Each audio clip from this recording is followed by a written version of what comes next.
Well, ladies and gentlemen, there is a big story out today about the Democratic Party and their big issue when it comes to hemorrhaging party registration, where they're down in basically every state that does party registration.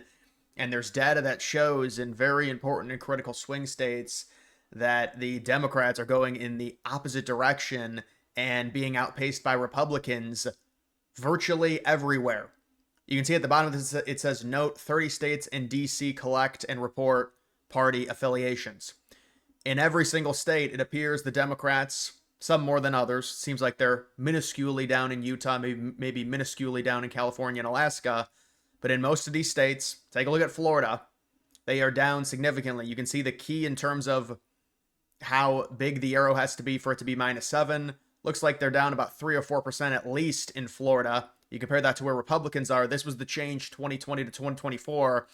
And what this does is this illustrates, you can also see Pennsylvania, which is one that a lot of people are watching. And we've got some more high in-depth data on Pennsylvania and where it's going. And potentially it seems inevitable at this point based off of trends in terms of party affiliation. The Republicans will have the edge in terms of that. Now, that doesn't mean the Democrats can't win Pennsylvania or some of these other states because they are losing support when it comes to party affiliation. You can certainly be down in party affiliation. We saw in 2016 Trump win a number of swing states in which the Republicans were down. But this does signal that, I mean, look at Idaho and Wyoming. I mean, that's based off of low populations, but it's like +8 or 9. Some of these states Republicans are down, but it looks like pretty much every state, maybe outside of Colorado, or I think they did report and say every state Republicans have an advantage, even if they are down, because the Democrats are down even more in terms of losing support, people leaving the Democratic Party when it comes to the registrations, becoming Republican, becoming independent, becoming just non-affiliated. And this is something that a lot of people are watching and paying attention to. And they did this whole write-up on why this is happening. And now there's insiders and there's strategists within the Democratic Party that are angry about this, saying this is a big, big problem, especially when it comes to the swing states. It doesn't mean they're for sure guaranteed to lose. You can be down in the registration, but it does show that there is significantly more momentum, and potentially the Democrats plateaued back in like 2018, 2019 when they thought they could never lose a popular vote ever again. We saw how well that worked out for them in 2024. And you've even got numbers here based on this.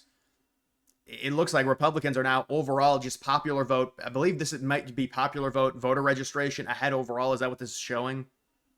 The remaining voters picked another political party, registered as an independent, or declined to choose a party. Do we have actual, what is this? Is there an explanation for what this graph is showing? But I mean, you can see Republicans have gone ahead basically 2023 to 2024, and they also have data in 2025. Now, you look at some of the important states. This is the baseline. I believe this is voter registration.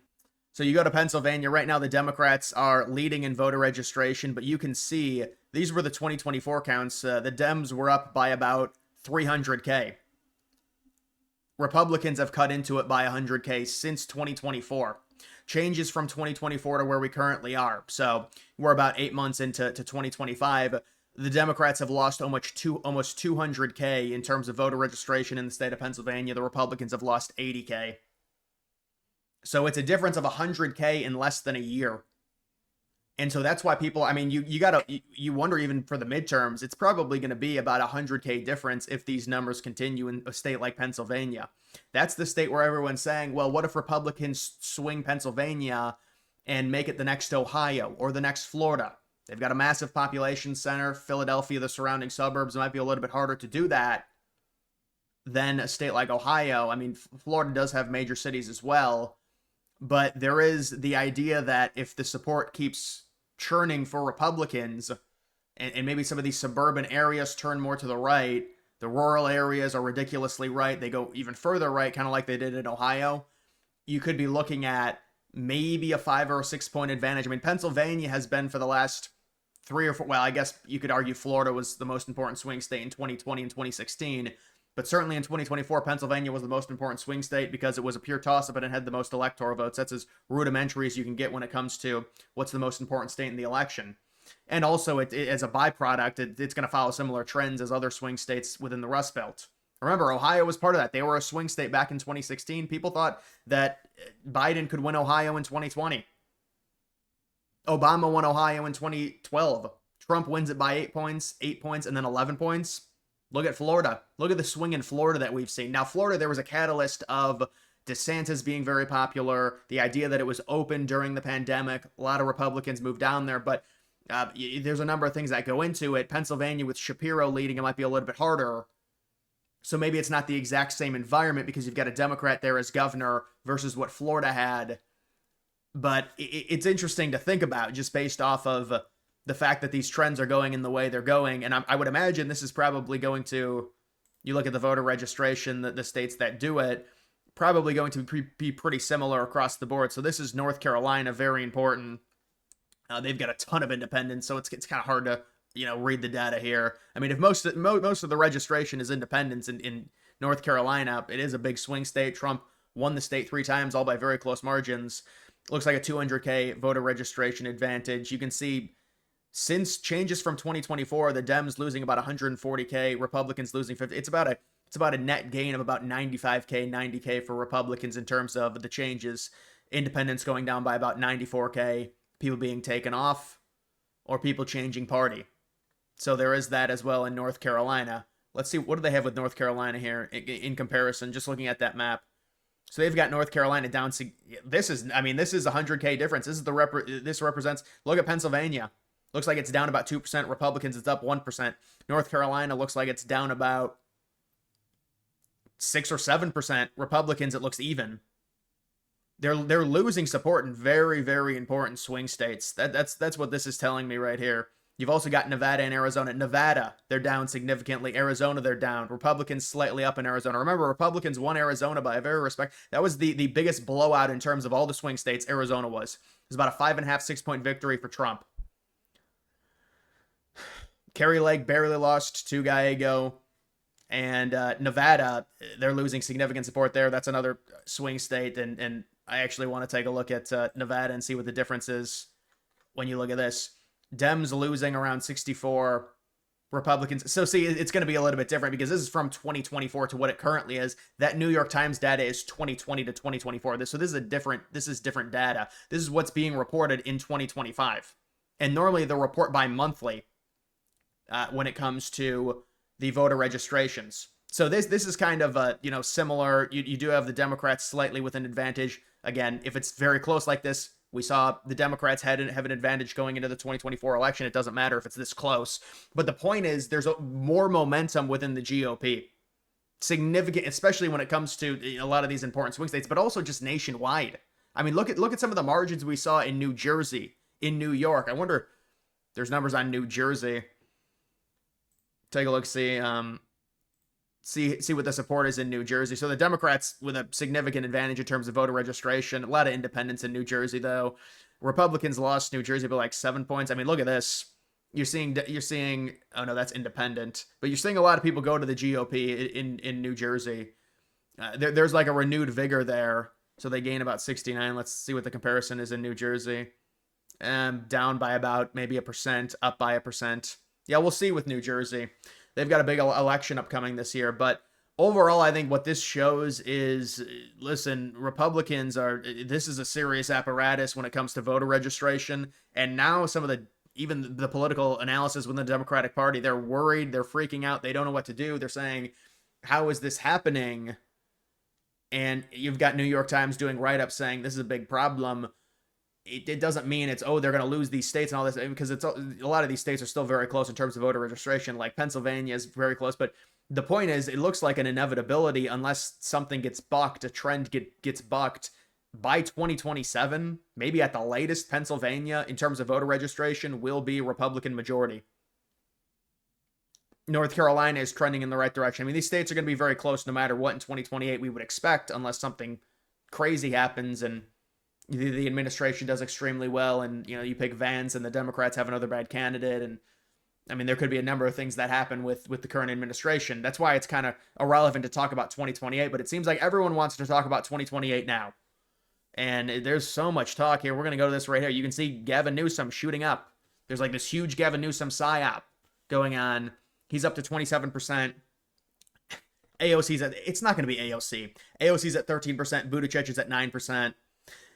So everyone talks about Buttigieg can't get like a single black vote in these polls. Like he gets 0% among black people, which is a big problem if you're a Democrat. I mean, it's a big problem, in general in some of the swing states, but especially in a Democratic primary. So for this, I mean, Newsom, he was always the 1B option for the Democrats. He was the guy that people thought, well, if they move on from Joe Biden because Kamala was such a terrible candidate, they'll try and wield in Newsom.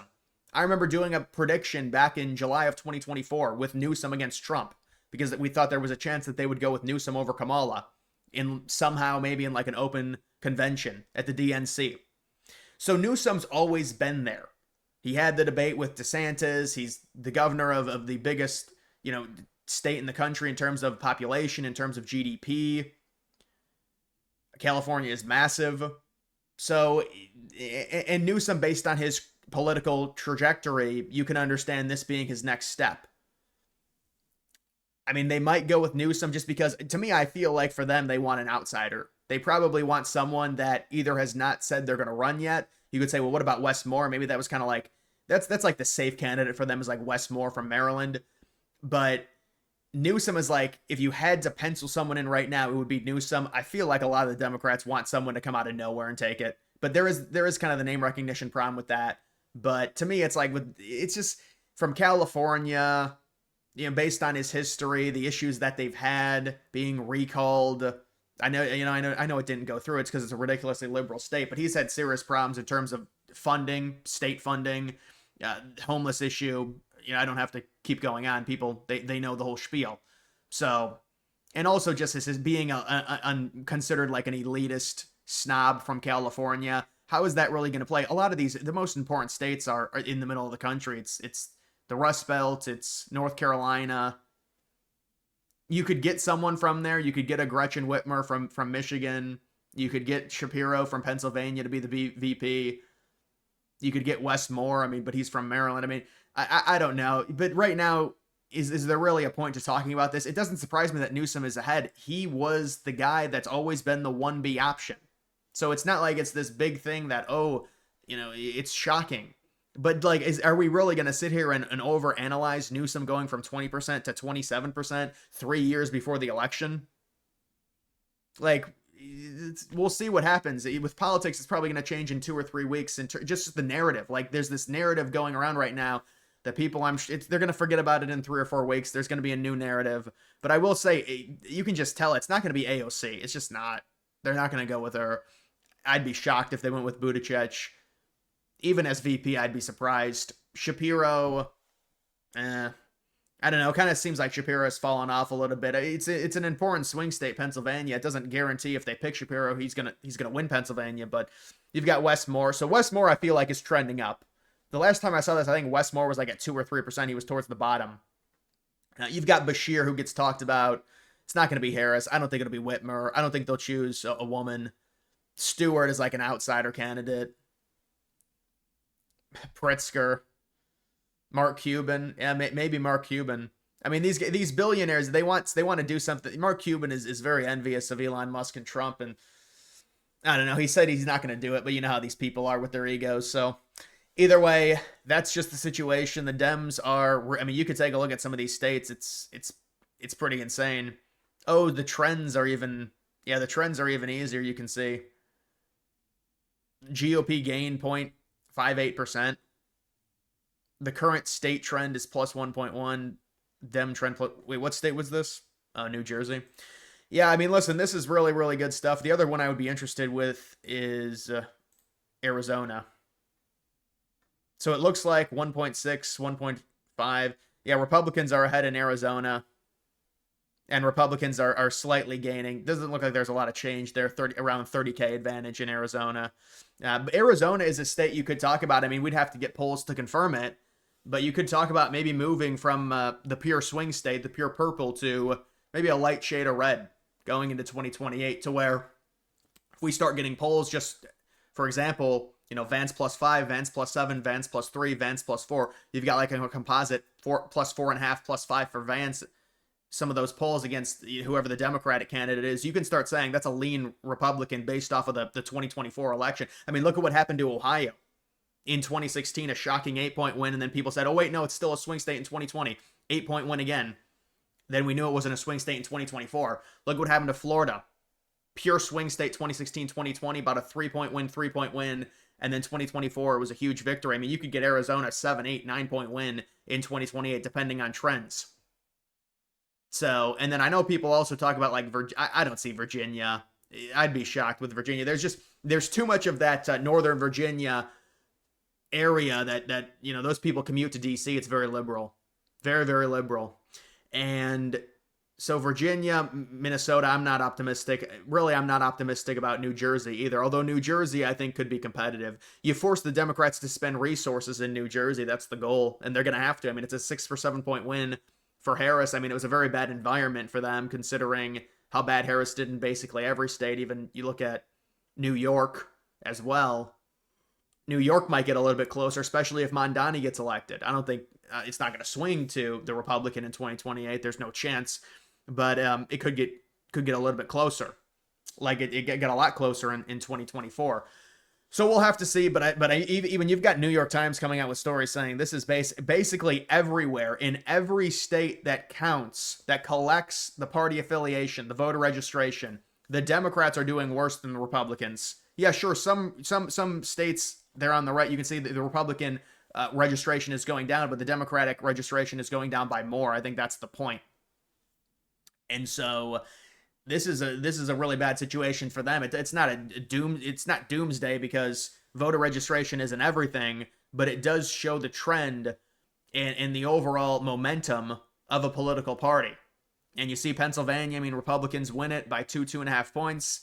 They are making up more and more ground. By 2028, they're probably going to lead in voter registration.